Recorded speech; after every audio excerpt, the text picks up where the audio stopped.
What is up, guys? We are back. We are playing Kenshi. Welcome back to the channel. This is Mr. Glory. How you guys doing today? Today we have arrived. Well, after yesterday's little um, running around, I decided to come over to Black Scratch, and last night we logged off. We were here in Black Scratch, I think, and I finished selling off all my shit, all the stuff these guys had, except of course the stuff that I'm gonna take with me.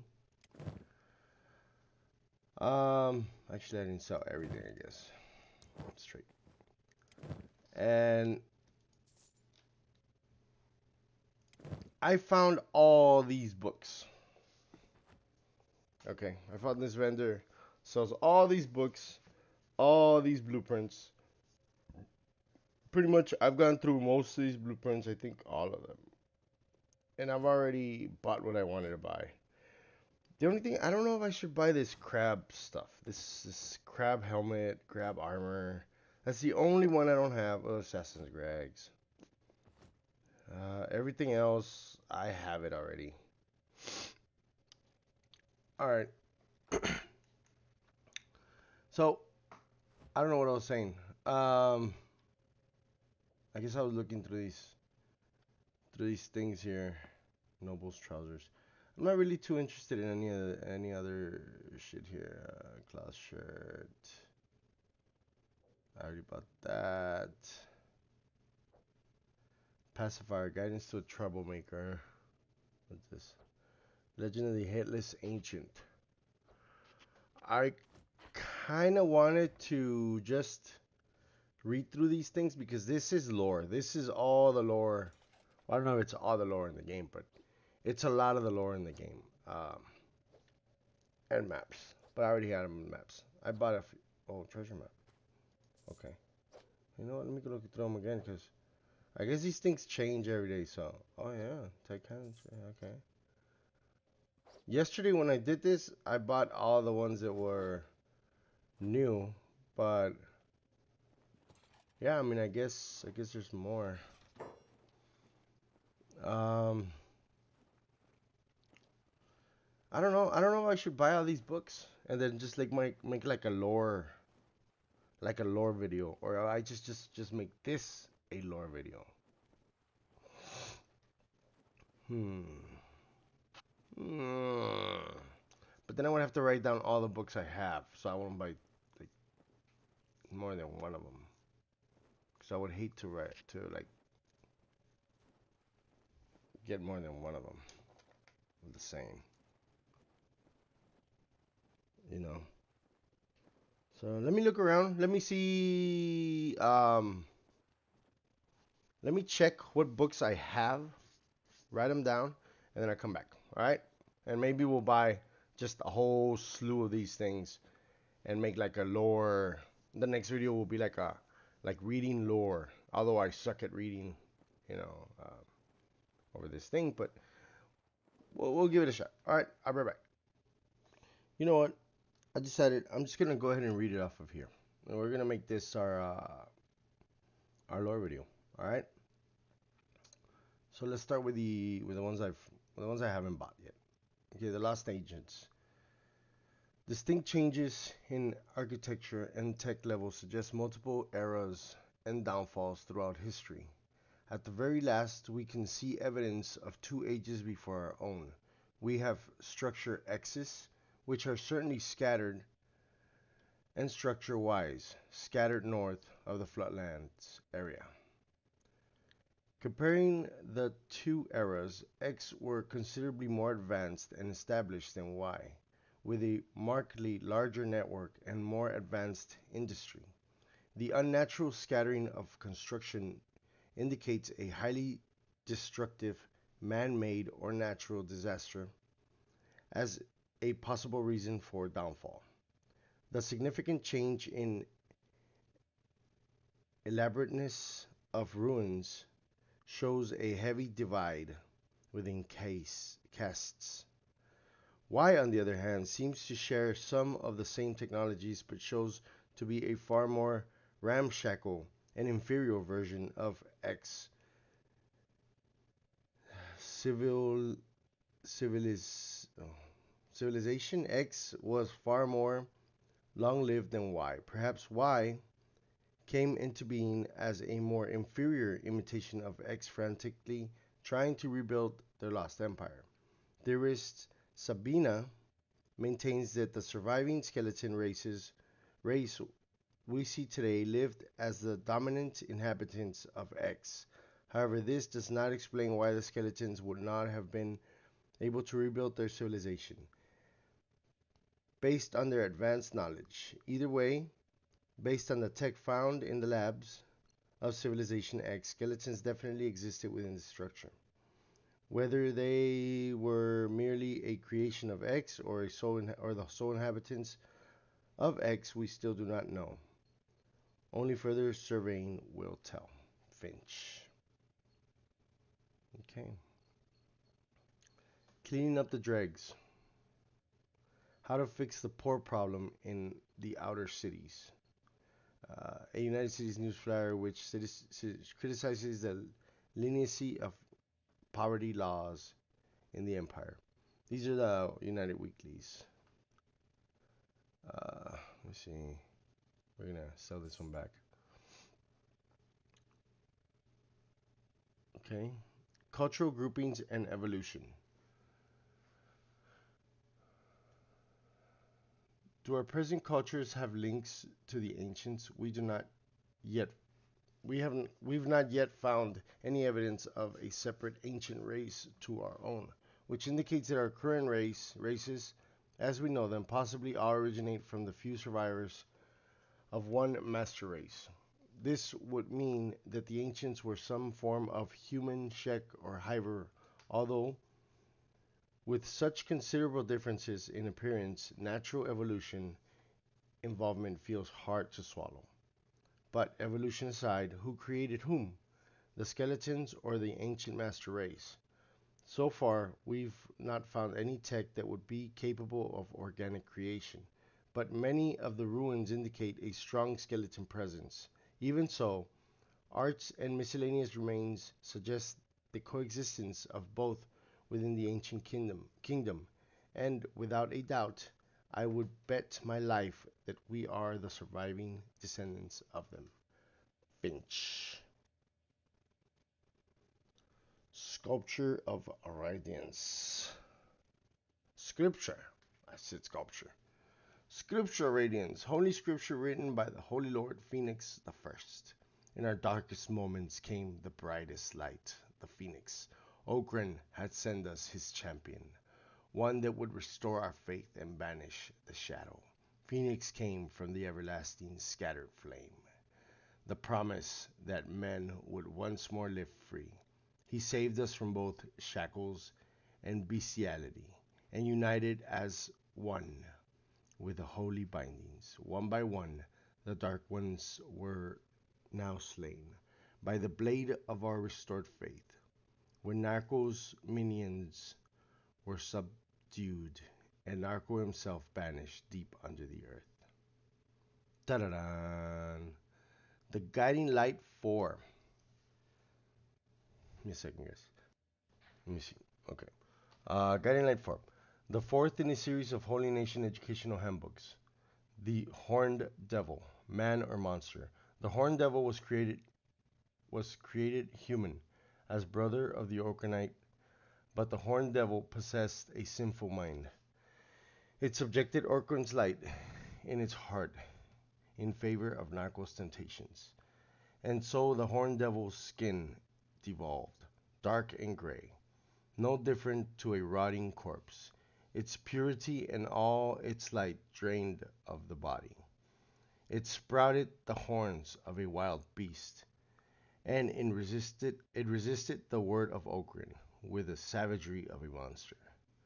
The Horned Devil is not completely lost to the darkness, but resistance from the unholy beast deserves no mercy.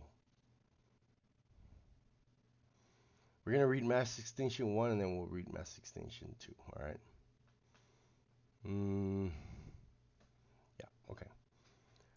Judging by our findings to date, the ancients possessed enormous power capable of both extraordinary creation and immense destruction. But what led to their abrupt end? Natural disaster is the most logical theory. This would explain the larger areas of destruction, and it may even plausibly tie in more plausibly with Okranite tellings of the first extinction by tribals, brainlessly associating it with the act of God. Newly created skeletons may have been incubated in a safe place during the event, hence, how they survived and why they have no memory of the incident. They were not yet born at the time. Evidence of this safe place, though, we have not yet discovered. Okay, now part two. Mass extinction 2. The other researchers make far more too many assumptions within their theories that the ancients created the skeletons. Organics and skeletons, we do not know how either came into being. Remaining damaged to the ruins Remaining damages to the ruins show destruction either by means of natural disaster or the use of superweapon and internal conflict. If the master race owned the skeletons, surely it would be the skeleton on the front line, the first to die, not the skeleton being the apparent sole surviving race. If it was in fact vice versa, and the skeleton was actually the master race, this may be more conceivable that they turned out to be the sole survivors. Skeletons were either the sole race of the ancient civilization or the master race. No evidence suggests any other dominant race. How the skeleton first came into being is irrelevant. After all, this is a question that all living things share in common and should not be used to determine their role in ancient society. Sabina. Hmm. Hmm. Okay, I'm gonna read this one. This one, I already read that one. Says, all right, Twig, men bring yet more crime into the United Cities. The United States' nearest flag determines claims raising higher population will increase poverty and crime rates. Emperor Tengu sports a brand new hat at the bodyguard battles, and we love it. The United States nearest flag detailing Emperor Tengu's new hat. It's got sparkles on it. It's kind of funny. Part 3. Empire merchants endure squalid conditions during visit to hive. The United States news flyer accusing animal-like native hivers of abusing empire merchants while on a trade visit.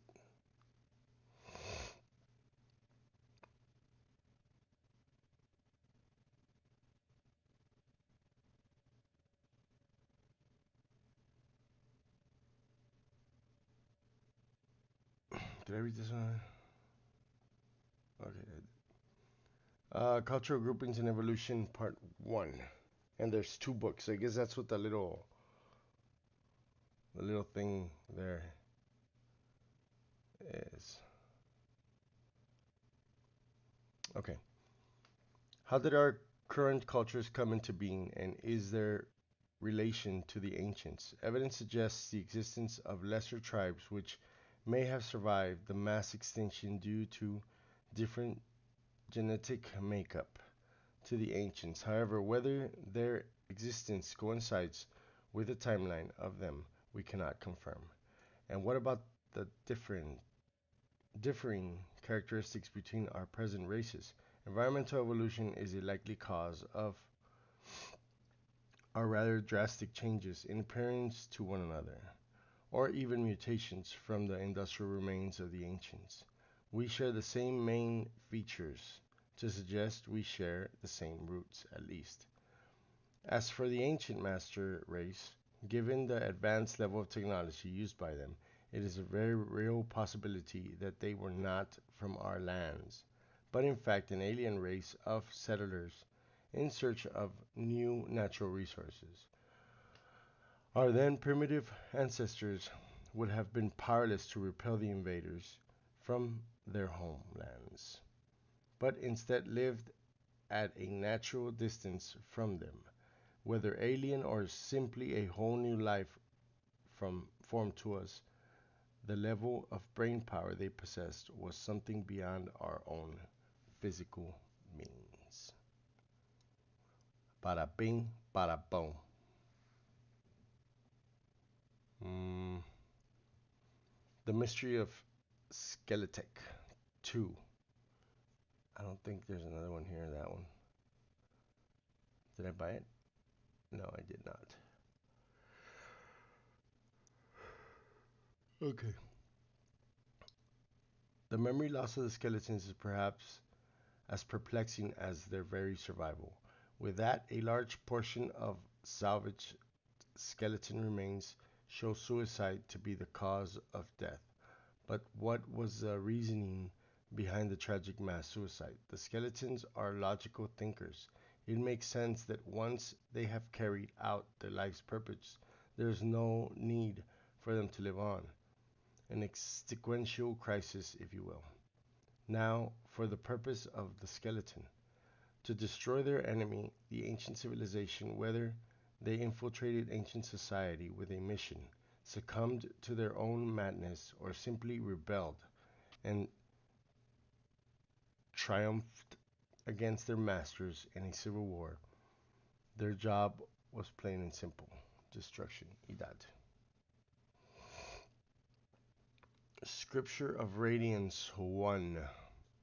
Holy Scripture written by the Holy Lord Phoenix 1. The first. Born out of the darkest depths of the world came Narco, the shadow. She sought to erase all that is good, if not for our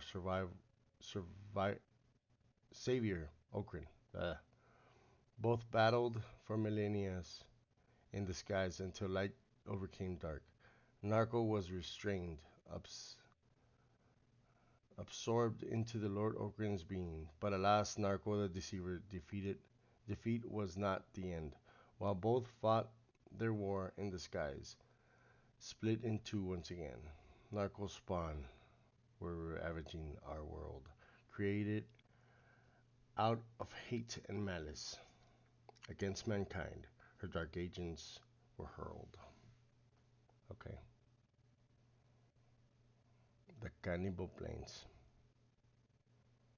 Man, that's a lot of reading. I suck at reading, and it's a lot of reading. Okay. We're almost done.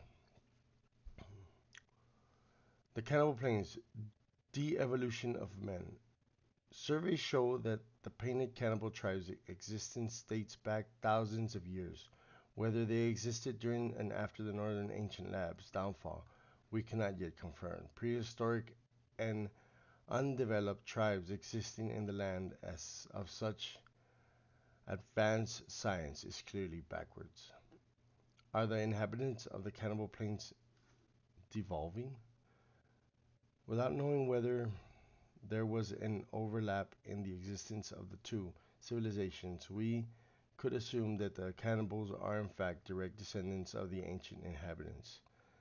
Their degeneration could be put down to toxic environmental factors, which they were unable to adapt to, damaging substances from their very own labs, inducing madness from experiments gone wrong, or simply being reduced to cannibalism due to severe famine. However, if there was an actually an overlap. Hang on. Where was I? There was actually an overlap in habitation. It is highly possible that the advanced ancient inhabitants were invaded and killed by spreading or migrating cannibals. A perfect instance of survival of the fittest. Some of the weaponry and internal damages found within the labs indicate an alternate possibility of internal civil war, although the damage could be the result of simple cannibal quarrels after their occupation. Uh, the cannibals have a savage nature, and are known to frequently fight amongst themselves and feed on one another, particularly given the severe lack of victims outside their tribe, since the area is mainly avoided by most rational thinking individuals. He said rational. Lamb Survival, Volume 1. Wolves are bulky, nimble scavengers, preferring corpses over hunting their own prey when possible. They are mostly nocturnal hunters and are attracted to the scent of blood. They will protect their pack and each other's children, but are not friendly with other packs of the same species. When domesticated, they are loyal guardians of their owner. Legend of Luquin.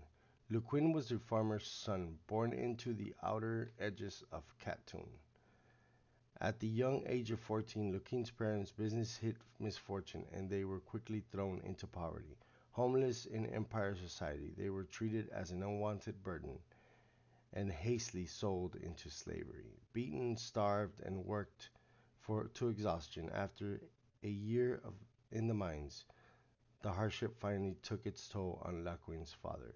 He eventually succumbed to his fatigue, leaving Laquin's mother heartbroken and bitter. With nothing left to lose, Mother Laquin was determined for a life of normality for her son, so she hatched an escape plan. One night, she came for Laquin and freed him from his cage. During a commotion, the two of them fled into the outside of the camp until suddenly they were intercepted by one of the slaver guards. The brave mother threw herself into the guard, his sword piercing through her torso. She yelled and screamed for Laquin to run as she gargled at the gouged at the guard's eyes. Blood streamed from her wound. Laquin ran towards the barren outlands with tear-filled eyes, never looking back. Lamb Survival, Volume 3. Much like bulls, garus are large, strong, clumsy, and peaceful herbivores that will not hesitate to fighting back aggressors. They are also age slowly, eat a lot, and are useful caravan animals. Now, in the notable differences is that they have an unusual regenerative speed, making them less prone to fatigue, fatal injuries, and that they have a peculiar habit of protecting other wildlife aside from themselves. Reason why they are sometimes seen as gentle protectors of nature, and why you should take care when attacking wildlife. I know I suck at reading, guys. I'm sorry. You know, I'm not the best, but I'm trying. I'm doing this for y'all. I could do this offline, off camera, but if you don't like it, just skip this episode. This episode's gonna be all reading. You can skip it, mute it, and just read it yourself. Whatever. Okay? Tech Hunters notes the Holy Nation. The Holy Nation hates technology and isn't sitting on anything good either. The problem is crossing it to get to all the good unexplored stuff in the north. They don't like non-human races. If you're attempting to a crossing, you need at least one human male in your squad that can act the part of a master. It pays to carry one of their holy books too, in case you need to bluff your way out of a situation with a paladin. Skeletons are attacked on sight, so you'll just have to go around in that case. Don't go to that bloody place. Freaking paladins climbing up your arse every 10 paces, trying to tell you your clothes are wrong or some crap. Ended up, I had to fight me way out of there because I offended some shiny hatted chump, and he got all angry and tried to stab me. Had to take a few of them, but there were loads of the buggers. Ever fought your way out of an entire country before? Bloody chaos, I can tell you. Me squad was pretty pissed at me after that one. Good laugh though. That's funny. I'll be back, guys.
All right. Money is freedom.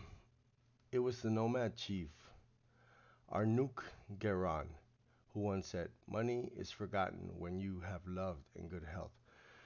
Perhaps the words either of one very fortunate ascetic or of one hopeless fool. Love, health, all freedoms in life depend on money. What love? Lovers crave money. What want health? Doctors crave money. Wealth makes life easier. Wealth is power. Wealth is choice. But what about master swordsmen, you say? They have a power money can't buy. Wrong again, naysayer. I can buy a set of 40 master swordsmen on my most dangerous enemies. Money is a weapon. Money is a trigger. I pity the buffoon who clings to such defeatist notions in acceptance of poverty. Okay, wait. Let's survival three. Okay, let's survival two. Bulls are large and strong. Reason for they also being quite clumsy and not much fast. They are peaceful as long as their group is left alone. Usually, the bulls breed by people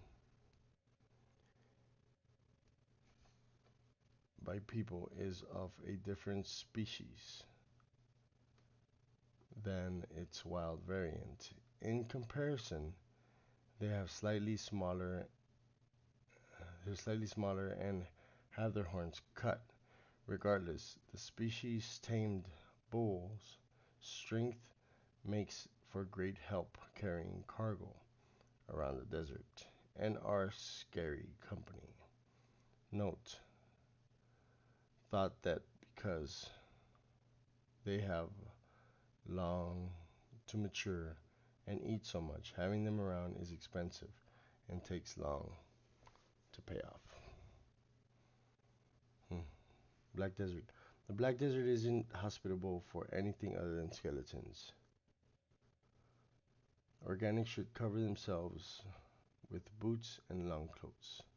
The city is a good place to trade for some unusual tech. If you see any twisters, get the hell out of there. Eyo. Make sure you wear yourself a nice hat. Oh, and some good old boots, or your feet will melt. Trap. A united power. Money finds its way to the worthy, a tool for the powerful, but it will find its escape from the fool. Taking command of the helm and parting ways. Money is power, but destruction is weak. Destitution is weak, and it is the weak masses that will drag the ship down into the sea. The United States are a haven for the worthy select, the cream of society, united in power and pleasure. The beggar's palace place is in the mines, a destiny fit for the lowly and the weak links that would sully our perfect nation.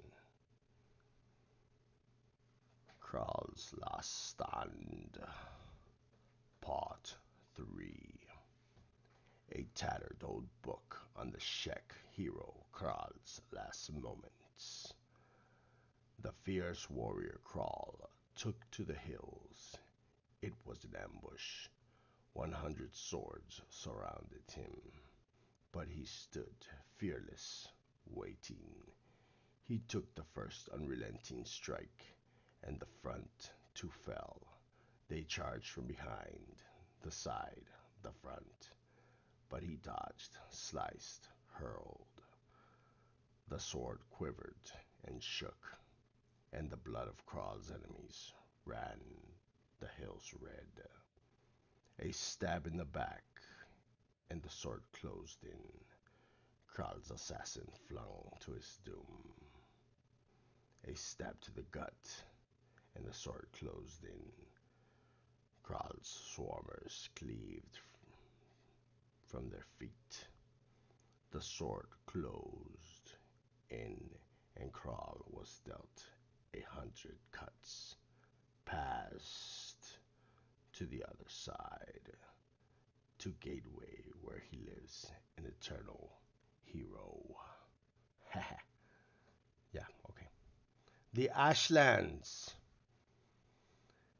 The Ashlands are officially unsurvivable. All previous expeditions there have resulted in the total loss of the teams. It's recommended that excursions keep to the surrounding areas, which would have some good findings. I reckon I can do it. Don't even need to go through Sonoran. The Ashland drifters did it, didn't they? I just need to find me a squad that are willing. Bunch of cowards. The transitory lands around it are the problem. Strobe's gamble covers a huge area, and then you would have to get through Sonora's Dark somehow. The loss of the life would be devastating, even when you'd have to survive it all again on the way back. Hypothetically, the key would be to establish an outpost near in the pits. Then you could use it as a jump off point. Lamb Survival Part 4. Goats are a pesky little creature. The younger often seen trying to eat crops out of farmers. They are really quick and will avoid fighting if possible, as they are not much of a treat themselves. Spineless, they won't care about their group, being dumb enough to run in any direction, no matter where the threat comes from. Domestication of them is not much useful, as they can't fight or carry stuff, but as they don't require to be fed and age so quickly, you may still consider doing it. Some people even think they are kind of cute and make them pets. At the very least, they can run for their lives or be left behind while you run. Bullshit, man. Go to kick your ass. The Blessing of Slavery. Okay. A book on the appreciation of slavery written by High Noble Lord Inaba of the Inner Circle. Slavery is attacked and branded immoral by outside criticizers, by rebel ninjas. We're accused of cruelty, accused of stealing people's freedom. Yet the accusers continue to buy the products and labors of slavery. iron, cotton, chainmail, ninja rags. The accusers reek of hypocrisy. But even if slavery is immoral, it is ours alone to shoulder, not the business of others to interfere. Nevertheless, a system so fruitful is everything but immoral. Slavery blesses us with wealth and with luxury, with food in our plates. If it weren't for our slaves, who would toil in the fields? Our resources would be wasted on us. With slavery, we can appreciate and utilize our arable soils, our abundant minerals, and our fair climate. Oh shit. We are what we are because of slavery. The Legend of Laquin, Part 3. Wait, okay. It was 7 years since Laquin had escaped the mines. Starving and alone in the desert, he'd been found by ninjas who took him under their wing and trained him in stealth and assassination. He vowed revenge on the nobles and trained hard under their education. At 22 years old, he returned to his hometown for blood. One by one, he'd picked off the nobles, instill fear in their hearts, and make their days hell.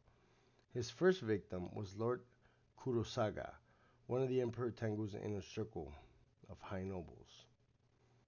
The grisly scene was discovered by his personal guard the next morning. Kurosaga's corpse impaled on his own sword. Pierced on the sword was a note. One down, five to go. The Emperor and his inner circle had received their first of many death threats, and La Queen would pay dearly for it. I kinda wanna know what happens to that guy, that La Queen. Dude, you know? Tech Hunter's Note, The Ashlands, Part 2. Here is the complete transcript of my interview with Stonehead, the last surviving member of the Ashland Drifters.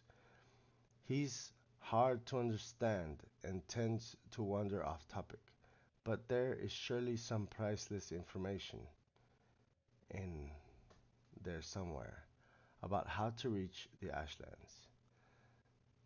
Deary's tree weighs in, see? There's the pits past the big fat skeleton, but with loads of gangs and crazies trying to pinch you wide, dearie, stupid crabs, see? And then you got gorillas and bats running around, the acid and the smoke mountains. Did you know some snipers can shoot a man's arm off from a kilometer away? It's pretty funny. I laughed when old Cobby's arm flew off and he wouldn't talk to me for a week. Here he started laughing nonstop about 5 minutes. Transcript cut off briefly. And dear Aves, we tried them first and had to go back. Ha, was me favorite when you think they were that strong. When you think it. I remember when turns cut off briefly after a while he gets a haunted look. But it don't matter in the end, see. No matter what way you go in the end you gonna meet them. You don't meet them. They peeled Cobby and Strem and half of Mextet. At this point he trails off and stares into space for 10 minutes. He doesn't respond to external stimuli and the interview ends. It scared the living crap out of him. Crowd extremists ate my baby. A United Cities New Year flyer detailing inner city violence following the brutal traders caravan hijacking in the skimlands.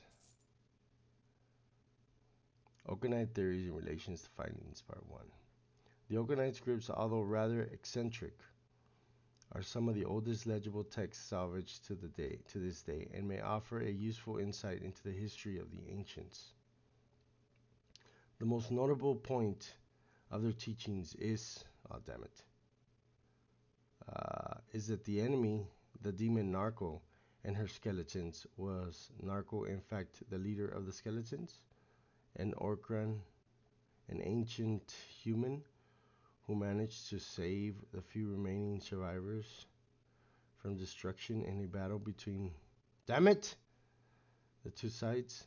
This still does not explain the malice for other races, other than a simplistic fear of those who are different. The most plausible explanation would be that non-humans were born from the lesser tribes of the time which the ancient humans warred with. These tribal societies would have been seen as inferiors, incapable of grasping advanced concepts, and thus feared as contaminating their pure blood. The Lost Ancients 2. Wait. Okay. Without a doubt, at least two very distinct cultures existed before. Okay, I think I already read this. Sheikh Looney, honor, kills. Woman in the UC bar fight. United citizens Florida detaining claims of raising Sheikh population, increasing violence in the city. Okay. Alright, guys. The legend of the Hellas Ancient. The Hellas Ancient is but a perfect example of why we must approach rumors and reports with skepticism. We've had just one sighting of this ancient being. One by one might I add alcoholic enthusiast, adventurer. Not only is Fionn an unreliable sole source to rely on, but the woman claims to have instantly run away at first sight of the being due to its terrible hideousness. So we have one witness who was likely intoxicated and who fled within seconds upon sighting it, meaning that we have very short, panicked, and irrational source of information to rely on. A myth started by yet another crazy adventurer. Let's put this one to rest and concentrate our efforts elsewhere, not on rambling myths. Finch. The legend of the Fellhound. Rumors of a half-man, half-dog beast spotted in the area of Vane. The beast is noted to have hideous rotten flesh and jerked movements. The beast is classed as hostile, but easily enough distracted for a safe escape. Likely a mutant bone dog from the nearby toxic tar sands. This just tells you where all the pacifiers are for each city. Well, maybe I can get like the United Cities pacifier or something.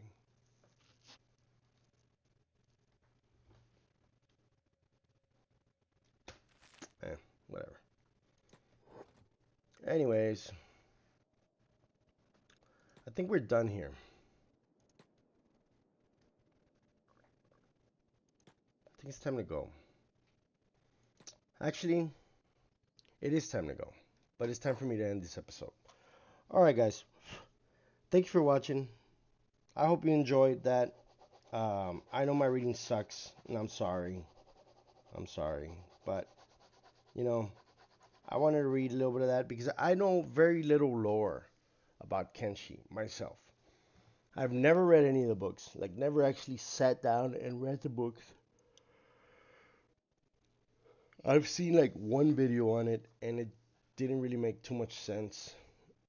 So I wanted to get a little personal intel, from it. It was good. I enjoyed it. Um, but I think I'm gonna call it for now. Thank you for watching. Please like and sub.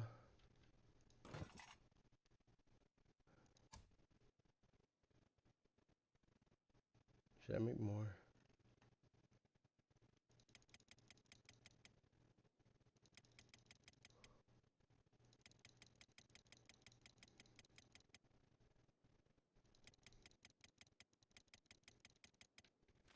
Okay. Yeah. So please like and sub. And I will catch you all later. All right. Bye bye then.